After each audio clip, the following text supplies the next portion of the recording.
Hey everyone, I want to welcome you to our next set of videos here that I want to go over with you. Now this is a critical one. This is our wedding day filling checklist. And why this is important, because it protects everyone on almost every level here. So let me give you some examples of why it's important. If you're on the production team, it's good for a couple of reasons. Number one, it helps you know what to get. That's the obvious one. Secondly, it protects you should anything go wrong. That's a critical part.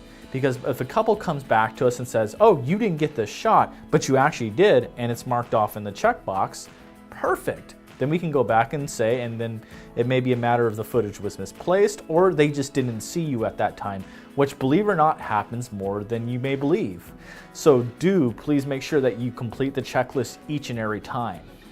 Now, the other win-win in all this too is it's really good for our post team to take a look at this. See, part of their role is making sure that all the moments that you check off line up in the video. So if they know that it's been shot, perfect. They can put it in and they can go from there. It also helps them notate any special notes or anything like that that you may have caught that may have not been brought up in final consultation. I want to break this up into 3 videos for you so it's easier to digest and you can go back to it anytime. That's pre-wedding, ceremony, and reception. However, before we delve into more videos, I do want to kind of discuss a couple etiquette things to think about before you start shooting. So there are things that could happen that can become either disruptive or can hurt your actual production process. I do have to remind you that this is about the couple. This isn't about our egos. So I'll just go over a few of them, and that way we can be on the same page before we delve into the actual checklist. Now let's think about a couple of etiquette things, all right? I don't know, for whatever reason, a lot of videographers get this wrong. They love being weird. I'll define being weird. Not communicating, whether it's even saying hi to the bride and the groom or any vendors involved. Getting in the way of other people's shots, including their own team members. Being awkward with guests or joining in moments they shouldn't. Let me give you a bad example of that. Drinking with the couples. Again, these are things that we don't think about, but the couple analyzes us on and can create some unwanted attention when you don't need that on this day. Now this is a big one. Stay off your cell phone unless it's for business only. So communicating with another team member on where you need to be, maybe looking at a schedule, maybe looking at a preference of shot, just to get a reference. It is a big no-no to be off to the side, texting a friend or taking selfies. So avoid that altogether. It's okay to lean on the photographer. In fact, a lot of times what we tell them in the actual consultation process is that we tend to work hand in hand with the photographer and we'll actually shadow and work together. And I can't emphasize this enough that we have to give the photographer the right of way. And why we do this is because it's easier for them to move, and a lot of times they're actually coordinating the day. Now allow him to get his pose shot, and do ask politely and say if you can switch off on these moments. Now there'll be times where there may be a challenge on the communication part, but I can't stress enough, over communicate. It's about the couple, not about the photographer or ourselves. Seeing as how you'll be working a lot with the photographer, it's always best to make sure that you know where they are at all times. A lot of times, because they are controlling the schedule, they're also controlling the couple. So the safe rule is that if you know where the photographer is, you know where the couple is. If you don't keep track of the photographer, you lose the couple, therefore you lose your shots. Remember, all weddings are unique and it's about the couple. Now they may have suggestions. That's okay. And it may be hard to understand their vision or vice versa, them get yours.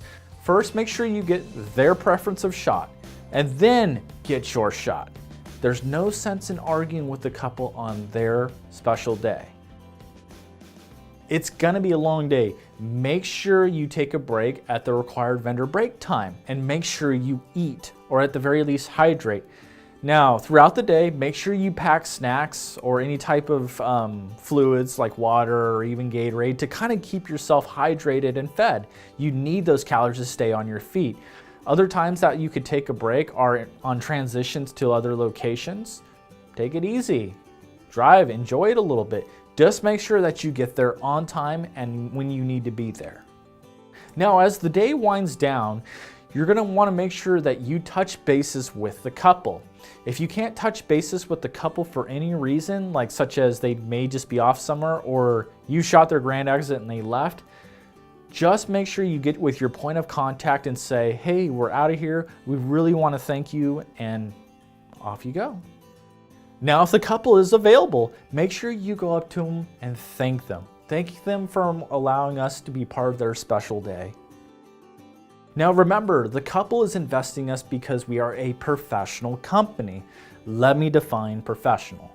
Showing up on time, being nice, neat, and organized. We do wear all black, and the reason why we wear all black is make sure that we aren't in the wedding. Also, it helps us should we accidentally get in someone else's shot, we actually blend in with the background much better if we're wearing our brightest, best orange shirt. Part of being professional is being communicative. Do make sure you talk with everyone around you so they know where you're coming from and you're all on the same page. Now, what's considered being unprofessional is when you use bad language, if you go out and dance with them when you shouldn't be, when you should be involved in capturing their moment. So don't go out and dance with them, and most importantly, don't drink with them. That is a huge no. So I briefly want to talk about your responsibilities and your lanes that you should ideally run down. Typically, the first shooter is the one person in charge and responsible for everything. You have to be the one responsible for communicating to everyone, including your point of contact, the couple, photographers, and any other vendors that may be around. Don't be shy. Communicate, communicate, communicate. Now, you are responsible for making sure that everything on that checklist is complete. In addition to that, you are responsible for the equipment. I would highly advise that you always get with your point of contact and establish where you can put equipment.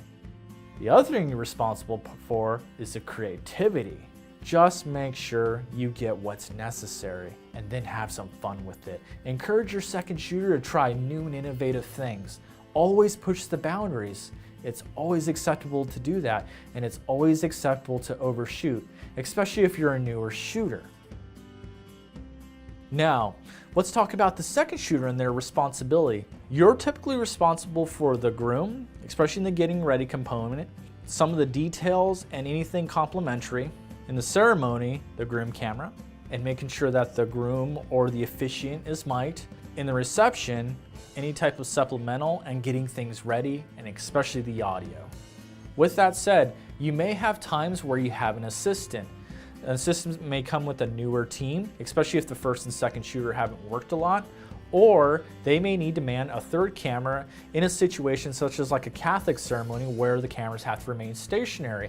Now, you can also use the assistant to set up equipment and even transfer it as well. All right, guys, thanks for bearing with me on all those items. I do want to say this. Now that we've got those out of the way, this is supposed to be a fun day for not only the couple, but us too. We get to do what we love to do, and we get to do it through our art.